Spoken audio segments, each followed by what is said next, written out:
Welcome. This is my first video on YouTube. I am Kelsey from Little Sloth Listens. Normally I make Yodo tutorials for Instagram, but I'm branching out into YouTube now to try and make some longer, more detailed videos. And so for my first video, I wanted to give a little bit more information about what we are using for second grade homeschool. I have 3 kids, a 7-year-old, 4-year-old, and a 2-year-old. And so I have been getting a lot of questions about what curriculum I am using for second grade homeschool. And so I wanted to show you guys a little bit about that today. So the first thing that we are using for language arts is Blossom and Root Language Arts Level 1 for second grade. We used Level 0 for kindergarten and it was not a good fit at all. It just had too much of a workbook vibe to it. There was very artistic type things, drawing and a lot of narration and journaling and hands-on projects, but my son at the time just wasn't feeling it. It really just was not working for him and we ended up dropping it. Also, I had a new baby at the time and it just wasn't working. So we are going to try again for Level 1 for second grade. The phonics is going to be way too low for him, but I'm not really using it for that. I'm more just using it for the literature, the narration, journaling, and some of the copy work we will also use. It also has a mini poem that is included where you kind of put the words into the poem. I'm not sure yet if we're going to use that. We will try it and see how it goes, and if it's not vibing, we will drop it because it's not 100% necessary for us. Mostly I want him to be doing the narration of listening to a story and telling it back to prepare for more detailed writing skills. For phonics, we are going to be using All About Reading Level 3. We finished Level 1 and Level 2 already. Level 1 took a year and a half to complete. We actually did it twice because after finishing it almost all the way through, my son just wasn't fluent with just CVC words and CVCC words, and I just felt like he really needed more practice. So we went back to the beginning, reread all of the stories, and did all of the lessons kind of in a faster way. And then the fluency caught on by that point. So we were able to do Level 2. It only took him about 6 months to complete that. And now throughout the summer, he's just been reading books of his own choice and his reading has already improved a lot. So we will be starting with Level 3. And if he finishes that before the end of second grade, I will have to go purchase Level 4. But if you're not familiar with All About Reading, it has the teacher's manual, which outlines all the things that you need to do. It also has the student book.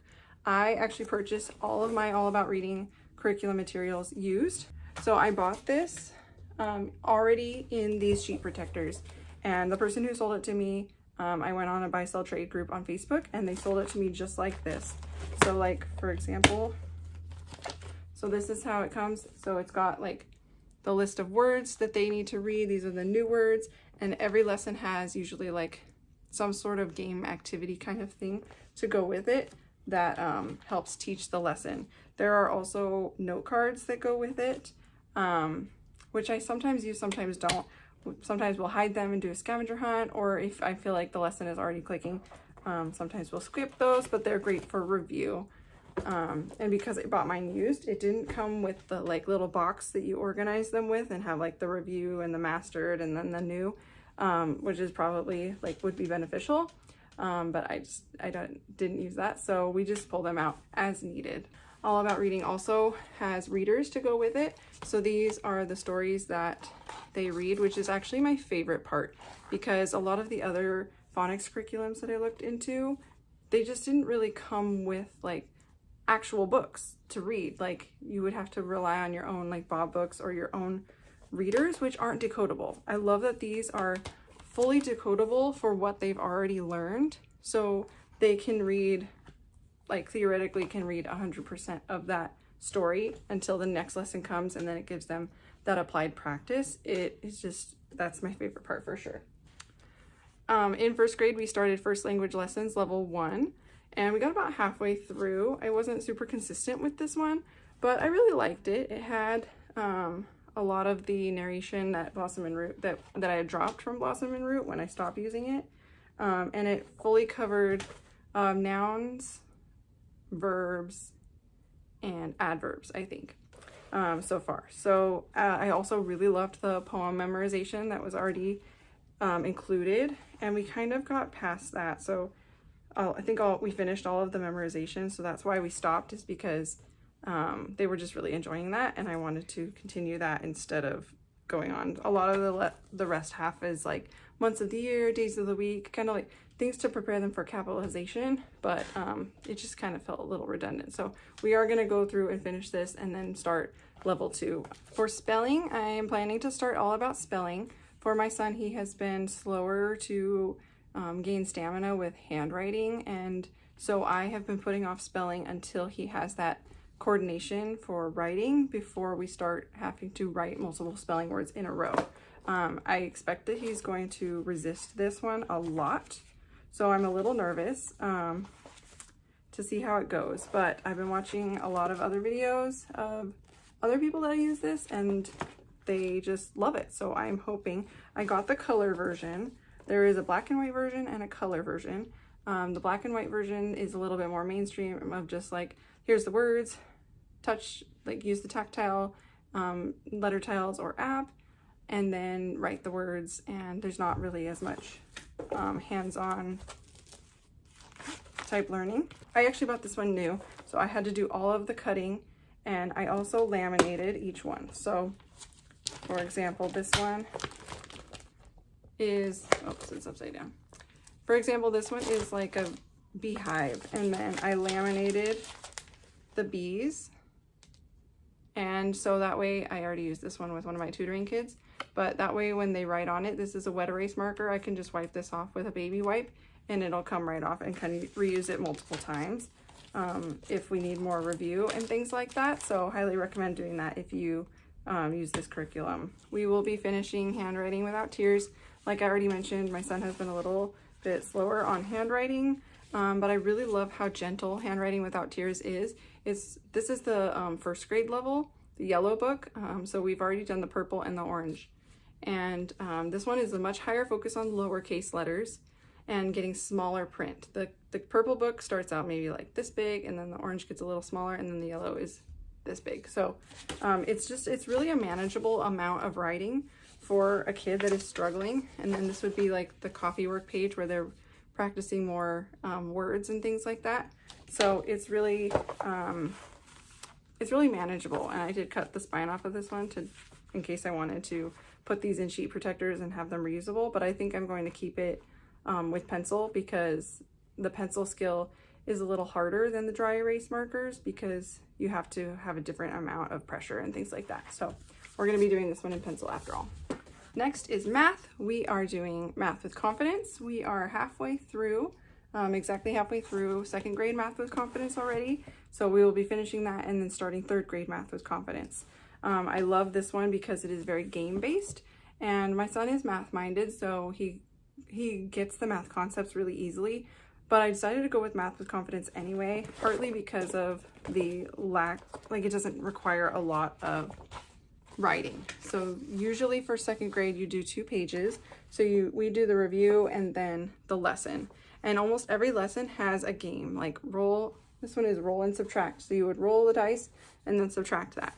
And my son just thrives off of the games. Like anything with a dice, cards, something like that, he is like, I'm down for that. I will do that over and over. I don't even care if I'm doing math while doing it or something else boring. He will just do that. So it has been great for him. Because he is math brained, we also supplement this with Beast Academy. Math-wise, the Math with Confidence is a little bit low for his like ability of math. So I add in the Beast Academy books as kind of like a supplement. We will do 2 or 3 chapters of Math with Confidence and then a chapter of Beast Academy at a level down. So he's already covered the information that's in Beast Academy, technically in first grade. Some of it is more challenging because Beast Academy is an extremely challenging curriculum. It's level 1 is recommended for 6 to 8-year-olds. So even if they are in first grade, most first graders won't be quite ready for level 1 yet. Like this one, we're doing level 1. It had introducing prime numbers. It had introduced, multi-digit addition very early. So a lot of people think, oh, I'll just jump right into level 1 with Beast Academy. It starts with counting, addition, subtraction, thinking like that is basic. It jumps very far, like very, very quickly. It's getting into higher order thinking. And the puzzles in here even take me a second. Like when I'm checking his answers, I have to think through, oh, is that right? Oh, okay. Yeah, it is right. But it takes me a second to get there. So this is just level 1.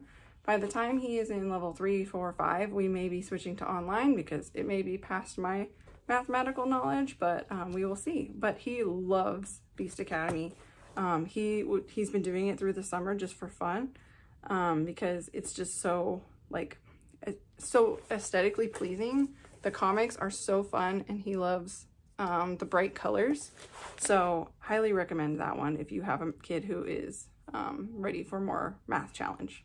For science, we are going to be continuing Blossom and Root Science Level 1. We finished about the first half of that in first grade. Level 1 Blossom and Root covers geology, study of the earth, like the formation of the earth, kind of like, you know, the core, mantle, crust, things like that. It also covers landforms, rocks, all those different things, and it was really a lot of fun. We did a lot of hands-on type experiments with it, and I've loved Blossom and Root Science both years. So we did the first half from January to May, and then we will be doing the second half. The second half is about weather. So Blossom and Root 1 is called Wonders of the Earth and Sky. So the first half is Earth, the second half is Sky. Blossom and Root Science also comes with these things called book seeds, and they are kind of like a deeper dive into a certain book, and then a lot of like experiments and activities, crafts, all sorts of things you can do to go along with that book. We haven't done any of those yet, and I haven't decided if we will, because they kind of are just more like unit studies, and we just might not have time for those. But they are really cool. If you do end up wanting to go with Blossom and Root, I highly recommend their science. It is phenomenal. And I love that it is so choice-based. So if you aren't feeling like experiments, you can go with the craft, or you can go with the book basket, or you can go with the table lab, or you can go with the outdoor discovery. They have an activity to go with every single one of those categories for every single lesson, every single week. And I just love that, because some days I just want to just put on the YouTube video, and other days I really want to like get all the stuff together and do the experiment. So I love that about it. For history, we started Curiosity Chronicles Ancients last year. We also started that one in January. I really liked it, but my kids just, I don't know, for my second grader, incoming second grader, he just wasn't really loving it. I don't know if, I mean, history is just not really his thing. He is not into the battles or the wars. He doesn't really care about, you know, that kind of thing. He likes ancient Egypt because of the pyramids and kind of like the architecture type of thing. But a lot of the nitty-gritty details were just way over his head, because it is a little bit more geared towards, I would say maybe like second grade and higher. So starting in first grade may have been a little early, but that's okay. We enjoyed a lot of the books that they have in their book list that I get from the library. I just request those maybe like a month in advance. I'll go through and like pick all the books, and I will just put them all on hold. Like all of the books on the book list, whatever my library has, I put it on hold, and I will go pick all of those up. It's usually like a big, huge stack, and then I have them for the month, and then I will do that again each month based on the books that they have. And sometimes we don't read all of the picture books. Actually, almost never we read all of them, so I just, you know, bring them back. But our library allows like a pretty long hold period, so we are able to do that. So anyway, we will probably be continuing that at some point, whether or not we start that right at the beginning of second grade or wait until we've gotten a little bit further. One thought that I had that I might do is do first semester science and then second semester history. For music, my son uses Duolingo. We already were subscribing to the year membership for Spanish for my husband and I. So when my son learned that he could do music on Duolingo, he was immediately like, I want to do that. So he does that pretty often, and that's like his, you know, screen time often is on the iPad doing Duolingo, and he just loves it. And he has learned like the solfege of notes and the treble clef from using that. So even though he doesn't have the fine motor skills yet for the piano itself, he is learning to read the music, so I'm really happy about that. For second grade, we're also going to be introducing typing. We're going to be using Typing Club to do that, so I haven't tried it yet, but we will see how it goes. I like that it's free, and if we decide we like it, we can pay for the ad-free version as well, so I'll let you guys know how that goes. Lastly, one other thing I would like to cover is art. I do not yet have a curriculum for art, but I am looking for one, and for the most part, I think art is kind of one of those things that for me is one of those ones that falls by the wayside. If we get to it, great. My kids are very artsy, so they would love to do art. So I really need to look into that more and find something that is not a ton of prep or work or supplies, but still like helps them to express their creativity. Another thing they really love to do is those Art Hub for Kids has YouTube videos where they just like draw alongs. They love those. So maybe we'll just do one of those every week and call that art. We'll see. So this has been curriculum picks for second grade. If you have any questions, please let me know. I would love to answer them. I could talk about curriculum all day long. I have looked into so many different ones and also purchased several different ones that didn't work or did work for different reasons, and we ended up changing and dropping. So I could just talk about this all day long. But if you have more questions about homeschooling, definitely let me know. And also stay tuned for more tutorials for Yodo on Make Your Own Cards, how we're going to be using Yodo in our homeschool this year, and other homeschool routines that we are going to be trying. So stay tuned for that.